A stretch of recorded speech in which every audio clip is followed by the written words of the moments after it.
relates to setting up AR gaming experiences with the technicalities of bringing an AR gaming experience into the real world.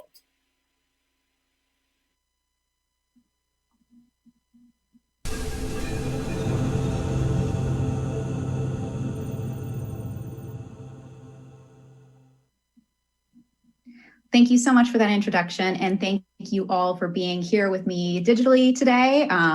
We will be talking about bringing an AR gaming experience into the real world and what were some of the challenges we saw, solutions and opportunities that came from those challenges, and of course, what were the results.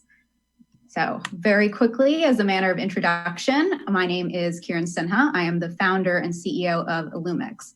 We are an integrated gaming and technology company, and we were very fortunate to be selected as one of Fast Company's most innovative companies in AR/VR this year. So what have we put out recently? Our first game is called FNAF AR, Five Nights at Freddy's AR Special Delivery. This is an AR required game targeted at mass consumer audience, and it really ignited an incredible amount of fan passion and excitement around the title and specifically around AR. So this was not an AR optional experience or a tacked on feature. This was something that was really core to how we designed the loop, how we designed every aspect of the experience. It's something that we saw consumers directly respond to how exciting they found the AR encounter and the AR elements of it. And we saw that even in our kind of ratings and reviews. We've been, from the day we launched to today, the highest rated AR game on iOS and Android. So this isn't just about sentiment. This is actually about driving real results, real KPIs and metrics. Having this AR first approach that we took really actually created results for us. We saw within the first month alone, 1.5 million unique users completely organically, so $0 spent on user acquisition. And people were, again, really engaging with the AR elements. Over 69% of the time spent in game is spent actively in AR, actively engaging with the camera and their space and environment around them. Having this kind of approach, of course, brought in a few key challenges that we had to address going in this direction. So we'll kind of start enumerating those throughout this talk. Number one, what is AR? Most kind of everyday and normal consumer does not yet really understand what it even means to have an AR experience. It's something relatively new to the mass market.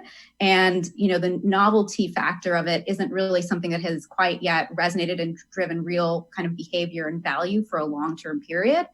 And potentially complicating that even more, those who do think they know what AR is, it's often geolocation that they're talking about. Those two have become somewhat synonymized in the everyday vocabulary. And so the most common thing that we got when we first announced we were doing this title, Five Nights at Freddy's AR, was, oh, so you're like the Pokemon Go of horror or of blank, right? That was the phrase. And that is what people have been kind of taught to think. You're the Pokemon Go of X.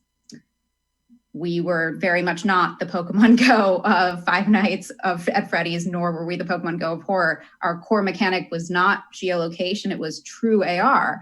And so we struggled at the beginning a bit on how do we communicate that? How do we really let an audience understand, absorb, and get excited about a product where there is no frame of reference? We didn't have anything to point to say it's similar to this experience. It was something that we were really innovating and creating. And so ultimately, in order to kind of demonstrate the value that this AR would really bring this type of experience and to differentiate ourselves and make our position in the market very clear, we decided best approach was show, don't tell. So let's create a video to help them understand what kind of experience they can look towards, something that was indicative of what we were doing. And so I'll show you the trailer that we released right now, an abridged version of it, so you can get a sense of how we approach that problem.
If you are very, very quiet, maybe I will not find you.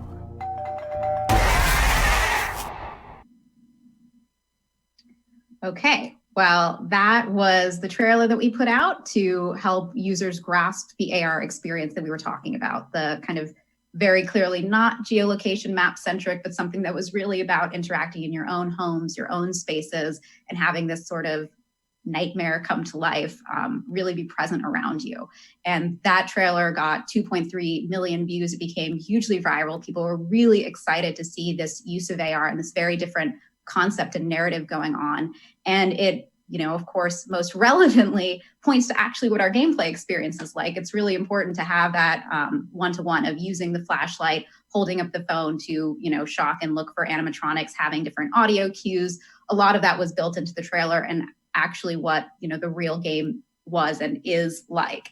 And it wasn't, and what we discovered was AR wasn't just what made the trailer viral, it actually made the content itself viral. The way we were able to kind of grow so quickly organically and still grow very quickly organically is because the content itself is interesting and lends itself to people creating interesting content. We've seen incredible amount of user sharing on, YouTube, Instagram, TikTok, every social platform. People are really excited to show what their own homes look like. We've seen people go and travel to different locations to try and create interesting content around the video and share that. And that has really been a huge lifeblood of what we've found really valuable about kind of AR from a user acquisition standpoint. So going here, our organic growth was very much driven by AR shareability. And we'll pop into some videos to show you the type of content we're seeing our fans create. Yeah, we're next to a lake as well. So yeah, as you can see, we're in a forest. Oh dear. This is actually terrifying. Oh, static here. It's actually quite hard to see the static in the dark. This fan has actually gone into a forest. You could see kind of at the beginning, the map is showing his real-time location and these monsters are stalking him. And you're seeing kind of the red eyes and the attack sequence that we saw in the trailer happening, live. Here's an example of, someone in their homes with something that looks incredibly realistic. It's really adapting to their own spaces and showing, here's this animatronic charging at you in your foyer. That was something that no one had experienced really before. And that was something they were very excited to share their experiences with. So that was kind of the first aspect of one of the things that we really had to do to make this a success. Moving into the second challenge, user form factor. This is something I spoke about actually at AWE last year a bit. It's just the reality that there is no consumer base for headsets today. So that's not really a viable option if you're looking kind of for a mass consumer title. So we're really talking about mobile AR here. And mobile has a few limitations. There's this idea of, it can be exhausting or annoying to hold up your phone for long periods of time.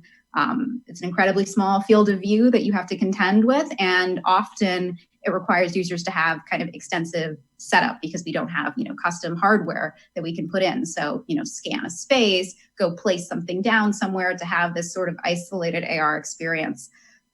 What we really thought about is kind of almost zooming back into what is AR driving that we can't get through a mobile game or a mobile experience? What is the unique thing that we're really driving with AR? And I think the answer to that is ultimately immersion. That idea of really convincing someone they're in a different world or having a different experience is what drives that higher level of engagement and interaction, which will drive, whatever KPI you're looking for.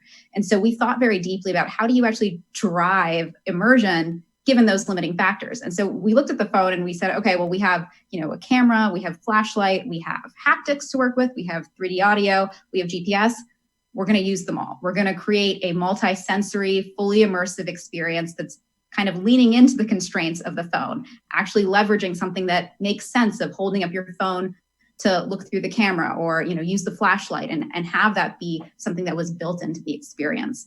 And the result that we had from that approach was people were actively engaged with it. AR was something that, they very much kept on. 69% of all gameplay time is spent in AR modes.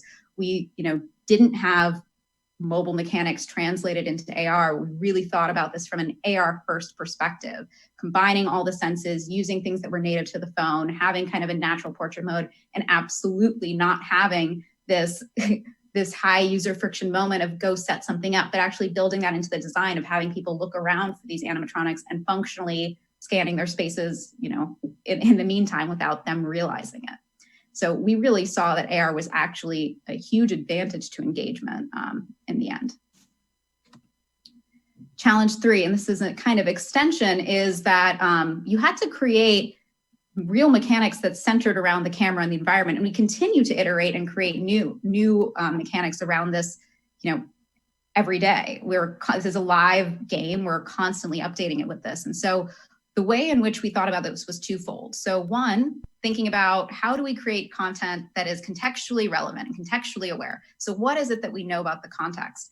To start with that, we thought about the geometric spaces. Where is there open space? Where is there a surface? You know, what is the depth? How can we use all of those kind of things that we can learn from computer vision, from ARKit, from our own unique kind of machine learning, deep learning modules that we put into the game?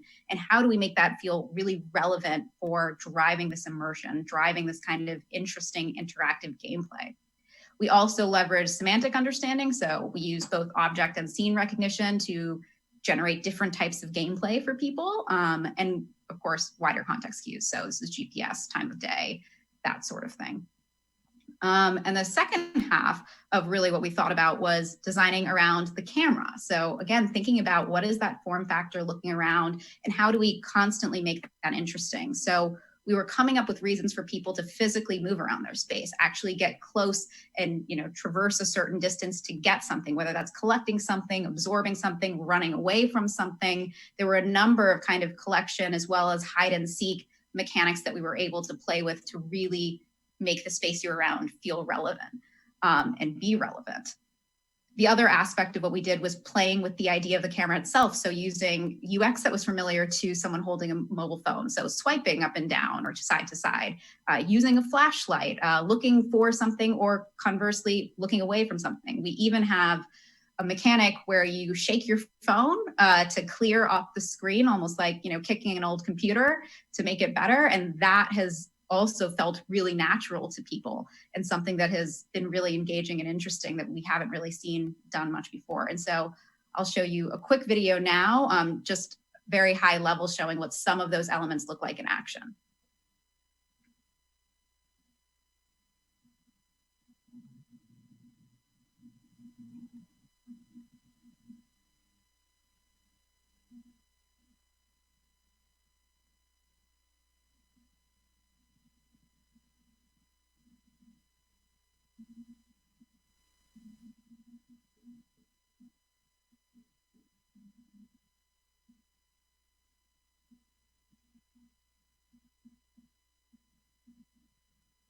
So what we saw there was actually 4 to 5 different gameplay experiences that are all centered around the camera. We had object recognition driving one of those. We had kind of depth and sensor awareness of what are the open spaces driving another. We had some of the kind of swipe down to put a mask over your face, tapping into flashlight, looking at or away from different animatronics in order to survive.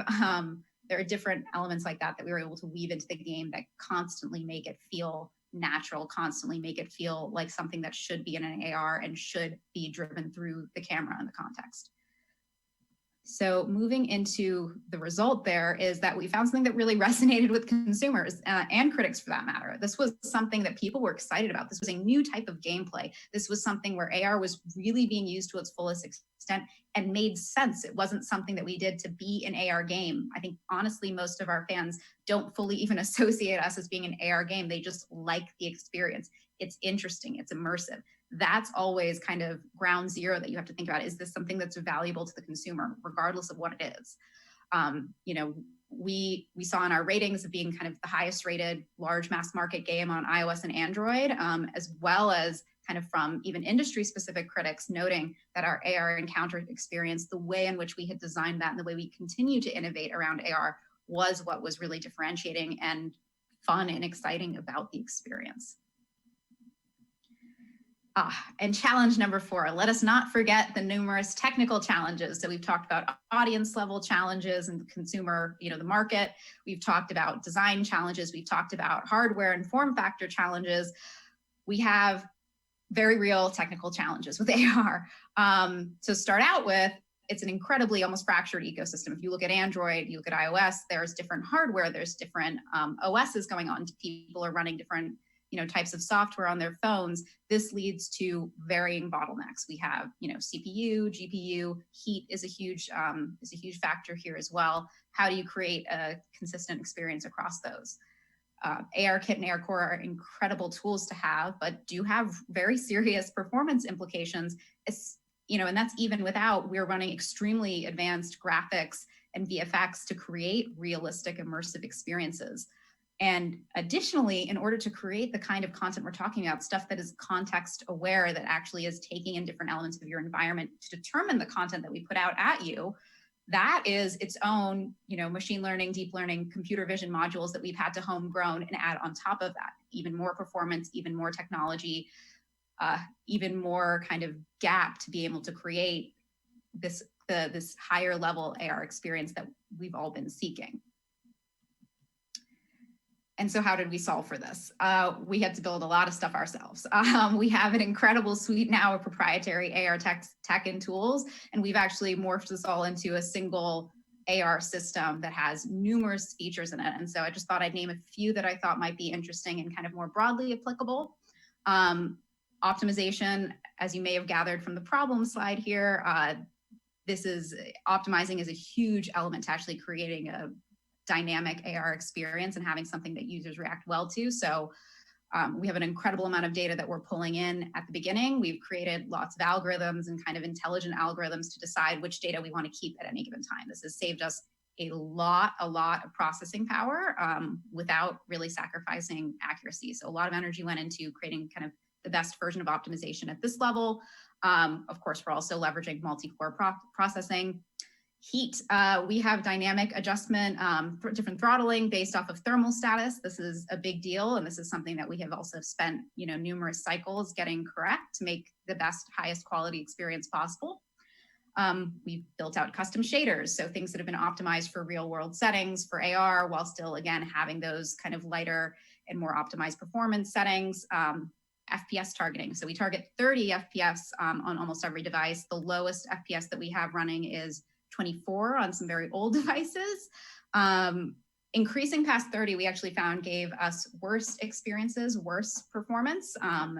It sort of makes sense. It increases the number of hiccups. You have less cycles per frame to process the data. And that's with the amount of data that we're trying to process, that often is not a great user experience. Sampling has been something big that we have learned about. So downsampling on camera, using sampling data and camera orientation to create really accurate and interesting reflection maps. We've focused quite a bit on memory games as well. So coming up with intelligent ways and systems to avoid rescanning and re-pulling in information from places that we already know. So only focusing our energy on the new and then weaving that together. And of course, most of this is tied together with some kind of intelligent machine learning algorithm. And on top of that, as I alluded to on the first slide, we've had to build a number of kind of computer vision and deep learning modules ourselves to be able to take in some of the information we want, like scene understanding as a very basic example. But we have numerous of those that we've homegrown and built into this singular AR system. Just to give you a very, very quick idea on a small tool that we developed, this was something that we built in order to basically really focus around performance and optimization of being able to record this onto an editor, so we weren't constantly using the phone, being able to track everything that was happening on the phone at the time so that we were able to try out different optimizations, try out different algorithms to make this really function well and to be able to incorporate that in. So that's lowered the cycle time that we have in between making a lot of the progress that we have on our tech and tools. Oh my God, really? So finally, very quickly, the result is that we have a sustainable AR innovation advantage. We have a tremendous amount of data from our game. We have a tremendous number of algorithms and tools in hand, and putting those together allows us to constantly optimize and figure out what is working and how to create the best tools for the future. And the bigger opportunity here is basically AR does resonate with consumers. There is a real audience today, and we saw it drive virality, revenue, and ultimately brand performance. So AR can almost certainly be applied to whatever it is that you're interested in. Thank you so much for listening. I am happy to take any questions. Kirin, thanks for joining us this morning. What an incredible presentation. Thank you so much. I'm sorry, I know I ran a little over on that one. It's no worries. It's a lot of information. You built a lot of technology in order to allow your users to have this high fidelity experience. Coming from the computer vision space, I think it's incredible some of the things that you're able to showcase. One of my questions is a question that's actually echoed in the chat. Inherently, horror is so great in these immersive platforms. And Five Nights at Freddy, what an incredible IP to be working with. But inherently, you were encouraging your users to play at night and in the dark and things like that. And that is traditionally something that is a real struggle for computer vision. How have you been able to overcome some of those challenges? Yeah.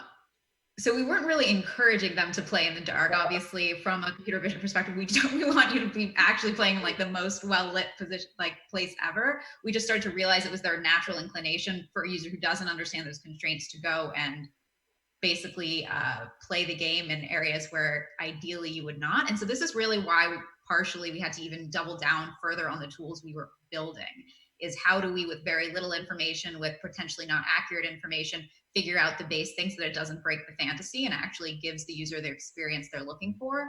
Whereas, traditional methods, traditional SLAM might require more information to give the same fidelity of experience. So we really had to put a lot of effort in just seeing what the user behavior was. This was even post-launch. When we launched, I hadn't really thought that people were going to go off into a forest and try and play this in the dark at midnight. Never occurred to me. But it's something we have to adjust for. Well, it's an incredible suite of tools. I look forward to seeing what you build next. I think that, again, Five Nights at Freddy's is incredible, very popular IP, and look forward to seeing what you build next with this incredible suite of tools. Absolutely, thank you. All right, thanks for joining us. We're about to go back to break, so we'll talk to you in 10 minutes. But just a reminder, all this content is being captured, so you'll be able to watch it again later. And after the gaming contact track ends at 11:50, we'll be starting the Augie Awards on Stream 1. So be sure to check that out.